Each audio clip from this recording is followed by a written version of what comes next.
Assalamualaikum warahmatullahi wabarakatuh. Perkenalkan, nama saya Hafiz Ibrahim dari kelas 10-7. Pada kesempatan kali ini saya akan menjelaskan tentang bank sentral. Oke, yang pertama adalah definisi bank sentral. Bank sentral adalah lembaga keuangan yang memiliki peran sentral dalam mengelola aspek-aspek kunci ekonomi suatu negara. Salah satu fungsi utamanya adalah mengendalikan dan mengurus penerbitan mata uang negara, memberikan dasar bagi sistem moneter dan keuangan. Bank sentral seringkali memiliki hak eksklusif untuk mencetak dan mengedarkan uang kertas, logam, atau bentuk uang elektronik.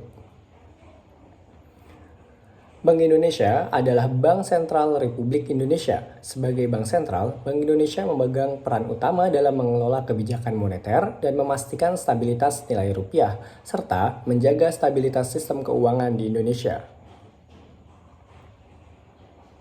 Di sini ada fungsi dan wewenang Bank Indonesia.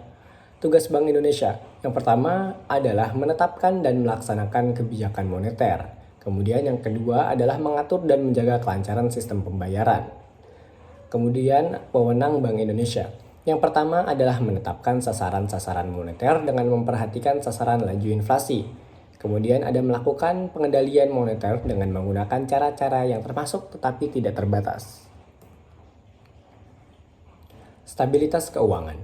Stabilitas sistem keuangan atau SSK adalah kondisi di mana sistem keuangan nasional berjalan secara efektif dan efisien serta mampu bertahan dari gejolak yang bersumber dari dalam negeri ataupun luar negeri. Sistem keuangan terdiri dari berbagai lembaga keuangan seperti bank, lembaga keuangan non-bank, dan pasar keuangan. Lembaga-lembaga ini berperan penting dalam perekonomian, antara lain dengan menyediakan dana untuk investasi, pembiayaan perdagangan, dan pembayaran.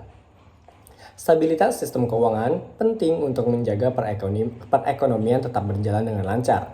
Ketika sistem keuangan tidak stabil, hal ini dapat menyebabkan gangguan terhadap kegiatan ekonomi, seperti penurunan investasi, peningkatan inflasi, dan resesi.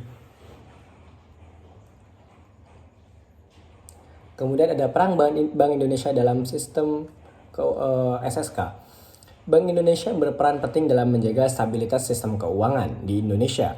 BI melakukan berbagai upaya termasuk menetapkan kebijakan moneter, menerapkan kebijakan makroprudensial, melakukan pengawasan dan regulasi terhadap lembaga keuangan, melakukan edukasi dan sosialisasi kepada masyarakat, serta meningkatkan koordinasi dengan OJK. Upaya-upaya ini dilakukan untuk menjaga agar sistem keuangan tetap berfungsi secara efektif dan efisien, serta mampu bertahan dari gejolak yang bersumber dari dalam negeri dan luar negeri. Dengan terjaganya stabilitas sistem keuangan, perekonomian nasional dapat tumbuh secara stabil dan berkelanjutan. Ini ada penjelasan dari payment system.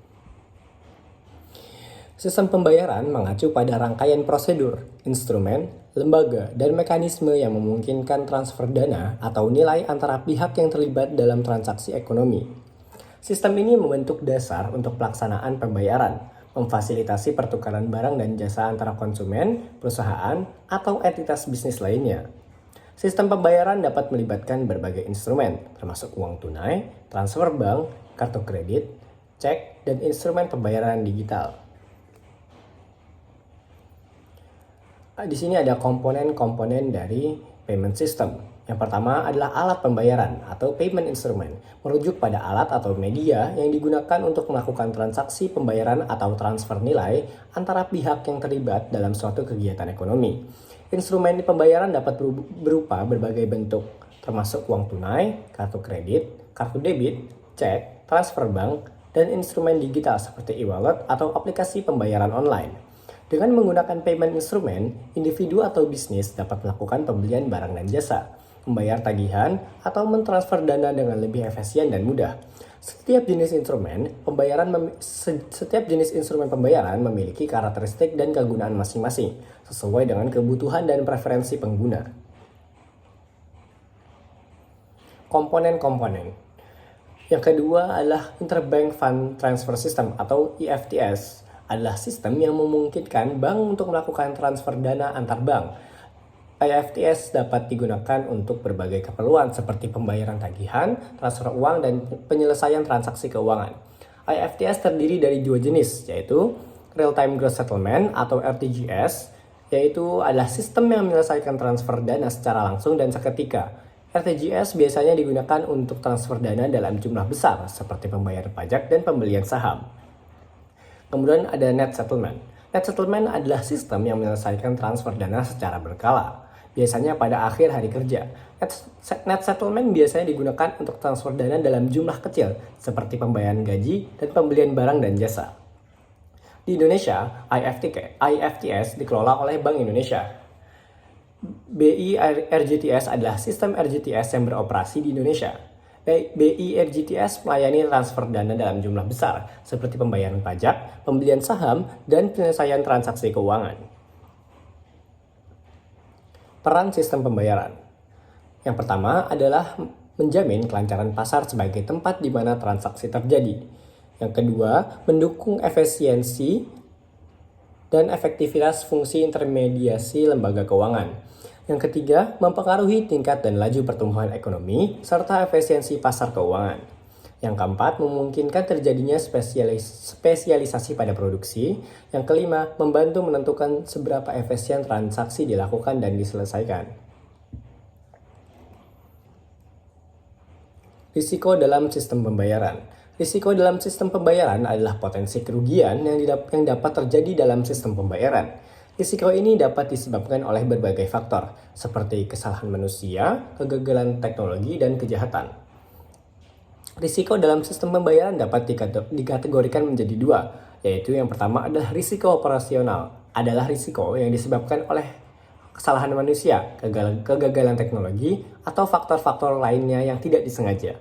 Yang kedua adalah risiko strategis, adalah risiko yang disebabkan oleh keputusan strategis yang dibuat oleh penyelenggara sistem pembayaran tersebut. Peran Bank Indonesia dalam sistem pembayaran. Bank Indonesia adalah lembaga yang mengatur dan menjaga kelancaran sistem pembayaran nasional atau SPN. Sebagai otoritas moneter, Bank Sentral berhak menetapkan dan memberlakukan kebijakan SPN. Bank Indonesia memiliki wewenang memberikan persetujuan dan perizinan serta melakukan pengawasan atas PSN. Bank Indonesia senantiasa berupaya untuk memenuhi kebutuhan uang kartal di masyarakat, baik dalam nominal yang cukup, jenis pecahan yang sesuai, tepat waktu, dan dalam kondisi yang banyak, atau disebut clean money policy. Sistem pembayaran non-tunai. Transaksi pembayaran non-tunai dengan nilai yang besar diselenggarakan Bank Indonesia melalui sistem BI RJTS, Bank Indonesia Real-Time Gross Settlement. Sistem BI RJTS memiliki beberapa manfaat sebagai berikut. Yang pertama adalah sarana penyelesaian akhir bagi transaksi pembayaran retail dan hasil clearing ATM atau kartu debit ataupun kartu kredit. Yang kedua ada sarana transfer dana antar bank yang praktis, cepat, efisien, aman, dan andal. Yang ketiga adalah informasi pendukung dalam menjalankan kegiatan operasi moneter dan sistem peringatan dini. Kemudian di sini ada penjelasan dari uang. Singkatnya, uang memiliki ciri dapat diterima umum, dapat digunakan sebagai alat tukar, dan dapat digunakan sebagai alat pembayaran. Ini ada sejarah uang. Sebelum adanya uang, orang-orang terdahulu menggunakan sistem barter. Barter adalah kegiatan tukar-menukar barang atau jasa tanpa menggunakan alat tukar, seperti uang. Uang logam pertama kali diciptakan oleh bangsa Lydia pada abad ke-6 sebelum Masehi atau sekitar 580 sebelum Masehi. Uang logam ini tercetak dari elektrum, campuran emas sebanyak 75% dan perak sebanyak 25% dengan gambar singa. Di sini ada fungsi dari uang. Yang pertama adalah alat tukar. Contohnya, seperti petani yang membutuhkan cangkul, maka ia akan pergi ke tukang perkakas untuk membeli cangkul dengan jumlah uang yang memenuhi permintaan harga cangkul tersebut. Yang kedua adalah alat satuan hitung. Uang digunakan untuk menghitung harga dari suatu barang tertentu sesuai dengan ketentuan yang telah ditetapkan. Yang ketiga adalah alat pengalih nilai. Uang dapat digunakan sebagai sarana praktis mengalihkan nilai suatu benda sehingga tidak perlu repot membawanya. Kemudian ada beberapa tipe dari uang. Yang pertama dikategorikan sebagai dasar pengeluaran. Uang dibedakan menjadi uang kartal dan giral. Dengan uang kartal adalah uang dalam bentuk nyata seperti uang kertas dan logam, dan giral berupa debit. Kemudian ada bahan uang. Uang dibedakan atas uang yang terbuat dari logam dan perunggu, dan uang yang berasal dari kertas identik yang sulit ditiru. Kemudian ada nilai uang. Dibedakan menjadi nilai penuh dan tidak bernilai penuh. Uang dapat dibilang bernilai penuh jika nilai bahannya sama dengan nominal pada standar emas. Di sini ada syarat sah uang. Yang pertama, mudah dibawa. Kedua, tahan lama. Ketiga, dapat dipecah. Keempat, diterima secara umum. Kelima, nilainya stabil. Keenam, tidak mudah dipalsukan. Ketujuh, jumlahnya dapat memenuhi kebutuhan. Kedelapan, syarat psikologis seperti kepuasan. Kemudian ada standar mata uang. Pemerintah dalam pengaturan kehidupan ekonomi masyarakat perlu menetapkan jenis uang yang akan diedar. Standar mata uang adalah benda yang ditetapkan sebagai objek pembanding dalam jumlah satuan. Standar mata uang. Yang pertama ada tunggal. Jenis mata uang yang beredar cuma hanya satu jenis, logam, biasanya berupa perak. Kemudian ada standar mata uang kembar. Jenis mata uang ada dua. Ada dua jenis, contoh yang paling sering adalah emas dan perak. Kemudian ada yang pincang, jenis mata uang yang beredar dalam jumlah yang terbatas atau sedikit, contohnya emas.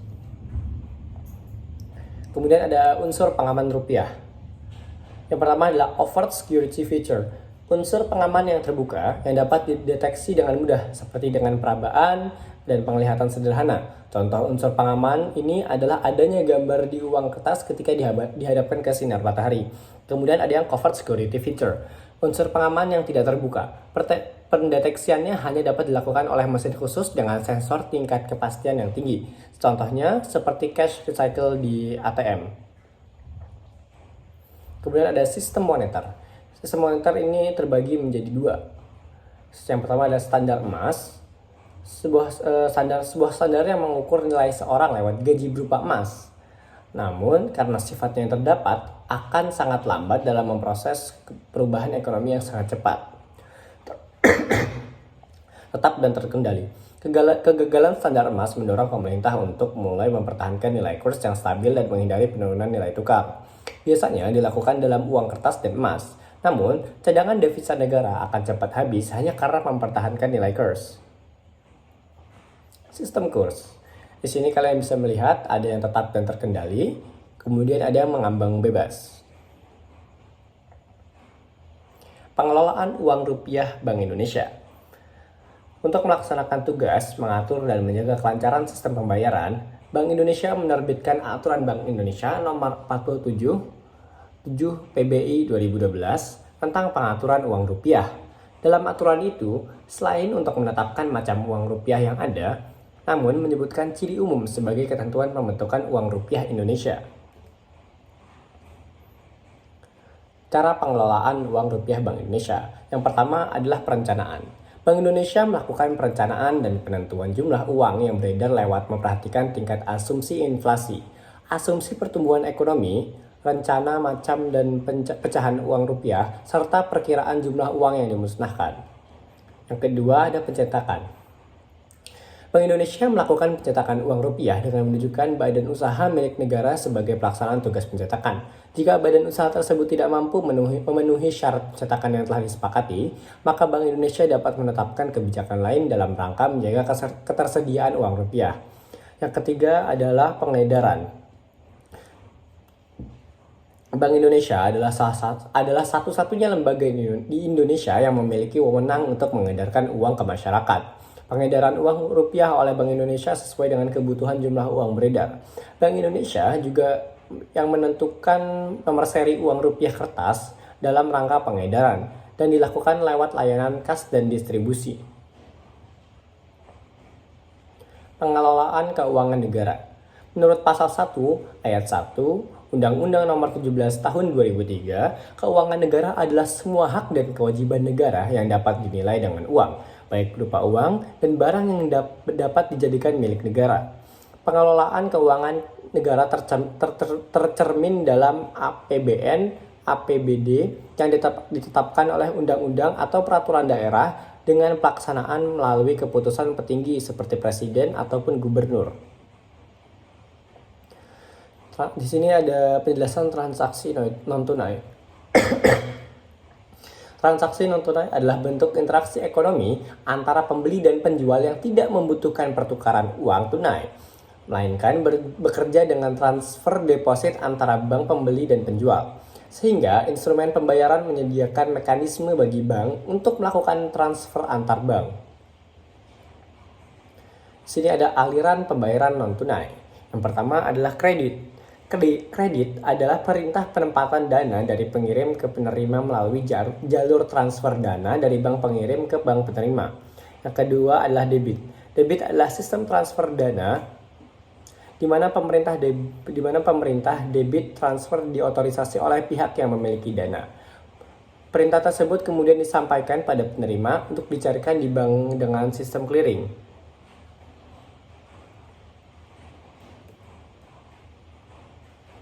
Di sini ada jenis media pembayaran non-tunai. Yang pertama adalah media pembayaran yang terbuat dari kertas yang disepakati pemerintah, contohnya seperti cek dan perintah tertulis seperti nota kredit atau nota debit. Yang kedua ada elektronik. Media pembayaran berupa instruksi pembayaran antar bank tanpa ketergantungan pada pengolahan kertas. Contohnya seperti SMS banking, transfer kredit RTGS, dan sistem keliling nasional Bank Indonesia. Ketiga ada kartu. Media pembayaran berbasis kartu yang biasanya banyak digunakan dalam kegiatan jual beli, misalnya ATM, kartu kredit, dan kartu debit.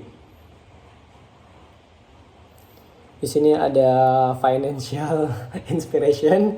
Kalian bisa lihat sendiri, kalian bisa baca sendiri lah ya. Ya, jadi kurang lebih begitu saja. Mohon maaf jika ada kesalahan dan kekurangan. Saya ucapkan terima kasih. Wassalamualaikum warahmatullahi wabarakatuh. Dadah.